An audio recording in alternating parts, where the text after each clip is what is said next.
In the year 356 BC, a prince destined for greatness, Alexander, was born in Pella, the capital of the ancient kingdom of Macedon. His father was King Philip II, a brilliant military strategist who had transformed Macedon into a formidable power. His mother, Queen Olympias, was a devout and ambitious woman from the Epirot royal house, known for her mystical beliefs.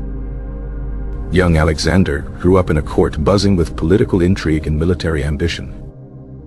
He showed remarkable intelligence and courage from an early age. One famous tale recounts how he tamed the wild stallion, Bucephalus, no one else could ride. This feat impressed his father, who declared that Macedon was not large enough for him. In 343 BC, Philip hired the renowned philosopher Aristotle to be Alexander's personal tutor. Aristotle taught Alexander about philosophy, ethics, politics, and the natural sciences.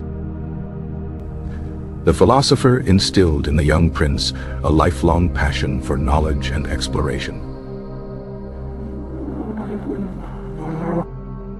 Alexander particularly cherished a copy of Homer's Iliad, annotated by Aristotle himself.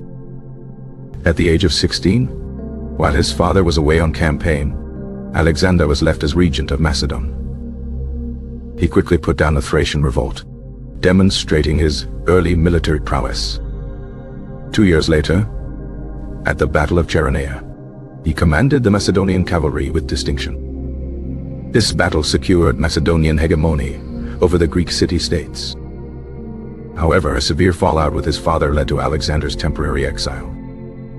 In 336 BC, the course of history was dramatically altered when King Philip II was assassinated by one of his own bodyguards. At just 20 years old, Alexander swiftly and ruthlessly eliminated his rivals to secure the throne. His reign began with a campaign to secure Macedon's northern borders against barbarian tribes. Hearing of his supposed death, the Greek city of Thebes revolted against Macedonian rule.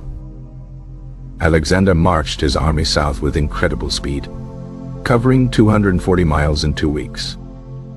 He laid siege to Thebes and, after its fall, ordered the city to be razed to the ground as a warning.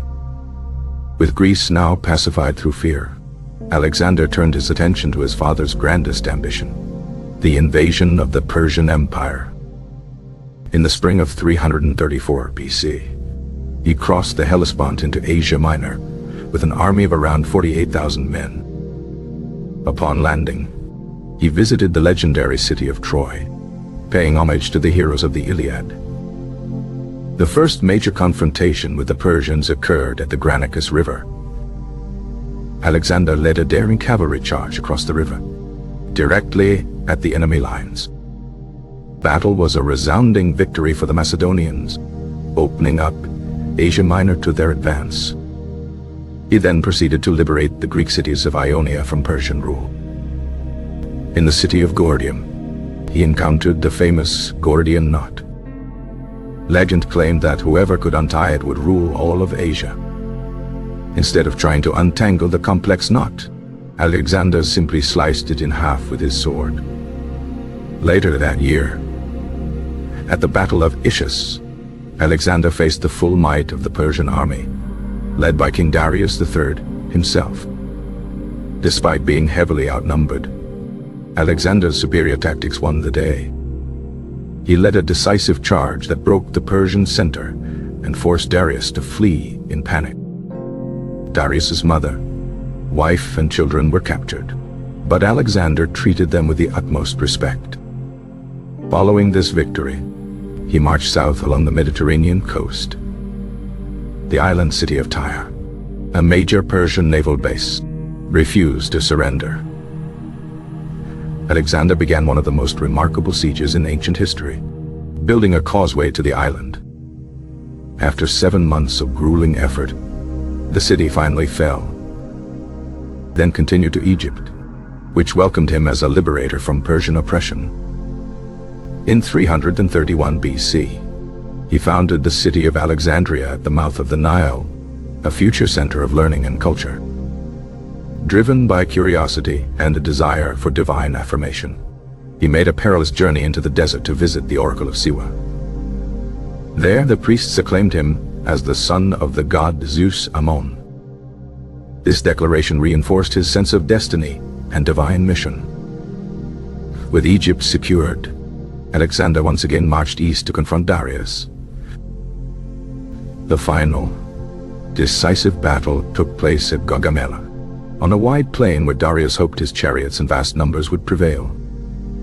Alexander, with a much smaller force, employed a brilliant and unorthodox strategy. He created a gap in the Persian line and then charged directly at Darius. For the second time, Darius III fled the battlefield, sealing the fate of his empire. Following the victory, Alexander marched to the great city of Babylon, which surrendered without a fight. He then seized the immense wealth stored in the Persian capital of Susa. His next target was Persepolis, the ceremonial heart of the Achaemenid Empire. After looting its treasures, Alexander ordered the great palace of Xerxes to be burned to the ground. This act was supposedly in revenge for the Persian burning of Athens a century and a half earlier. With the Persian capitals taken, he set off in pursuit of the fugitive king Darius. However, he found Darius murdered by his own satrap, Besu, who had declared himself the new king. Alexander gave Darius a royal funeral and declared himself the legitimate successor to the Persian throne. Then began a new, difficult campaign into the remote eastern satrapies of Bactria and Sogdiana to hunt down Bessus. This was a brutal war of attrition against fierce local tribes employing guerrilla tactics. During this time, he founded several new cities, including Alexandria Eshate, or Alexandria the Farthest. Eventually, Bessus was betrayed by his own men and handed over to Alexander. Alexander had him executed according to Persian law for the murder of his king. However, Alexander's adoption of Persian customs, such as dress and court ceremony, began to alienate his Macedonian veterans. In a drunken argument, he tragically killed his close friend and officer, Clytus the Black, who had criticized his new ways. He was overcome with remorse for days, highlighting the immense pressure he was under. Another point of contention was his attempt to introduce proskynesis, the Persian custom of prostrating before the king. To the Greeks, this was an act reserved for the gods, and they resisted. In 327 BC, in a move to solidify his rule and bridge the gap between his peoples, he married Roxana, a beautiful Sogdian princess. With Central Asia subdued, Alexander's insatiable ambition drove him further east, towards the mysterious lands of India. He led his army across the formidable Hindu Kush mountains once more, into the Indus Valley. In 326 BC, he faced his most challenging opponent yet, King Porus, at the Battle of the Hydaspes River. Porus's army, with its terrifying war elephants, awaited Alexander across the monsoon-swollen river. Alexander executed a brilliant flanking maneuver, crossing the river upstream during a stormy night. The ensuing battle was ferocious and bloody, with the elephants causing initial havoc among the Macedonian ranks. Ultimately, Macedonian discipline and tactics prevailed, but at a heavy cost. Impressed by Porus's courage, Alexander treated him as an ally, allowing him to keep his kingdom. Even Bucephalus, his beloved horse, succumbed to wounds in old age after this battle. Alexander wished to press on to the Ganges River, but his weary army had finally had enough. At the Hyphasis River, his homesick and exhausted troops staged a mutiny, refusing to go any further.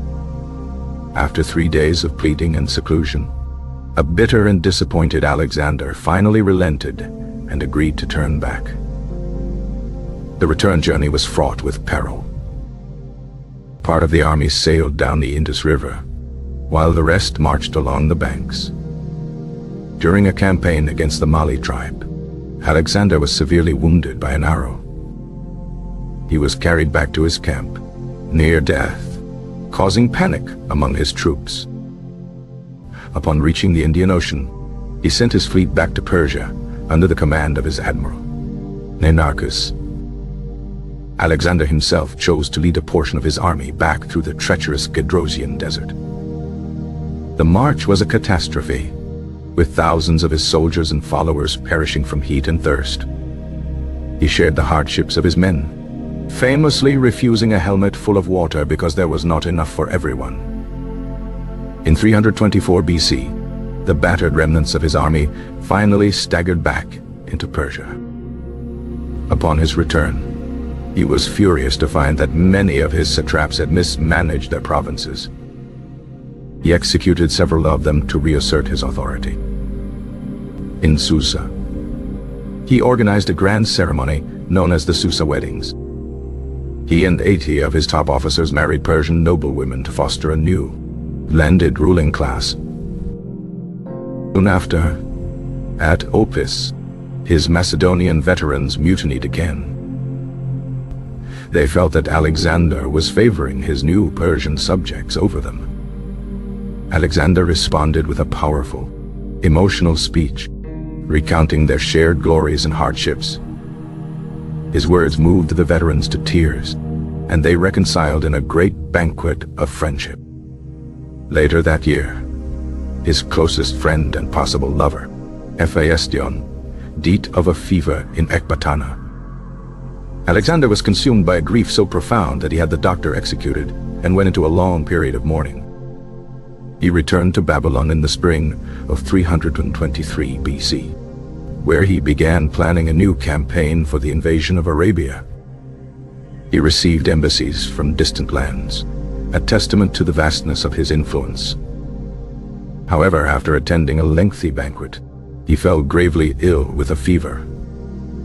For 12 days, his condition worsened, and the great conqueror grew weaker and weaker. His loyal soldiers filed past his deathbed, paying their last respects to their legendary commander. When asked to whom he left his vast empire, he supposedly whispered, "To the strongest." In June of 323 BC, Alexander the Great died in the palace of Nebuchadnezzar II in Babylon, not yet 33 years old. His death marked the end of an era and the immediate beginning of a new one. His vast, newly forged empire, lacking a clear successor, was plunged into decades of conflict. His generals, the Diadochi, carved up the empire for themselves, fighting brutal wars for power and territory. Though his empire did not survive him intact, Alexander's legacy was immense and enduring. He had spread Greek language, culture, and ideas across the known world, initiating the Hellenistic Age. His military genius and tactical innovations are still studied by military leaders to this day. Remains one of history's most fascinating and influential figures, a conqueror who reshaped the world in little more than a decade.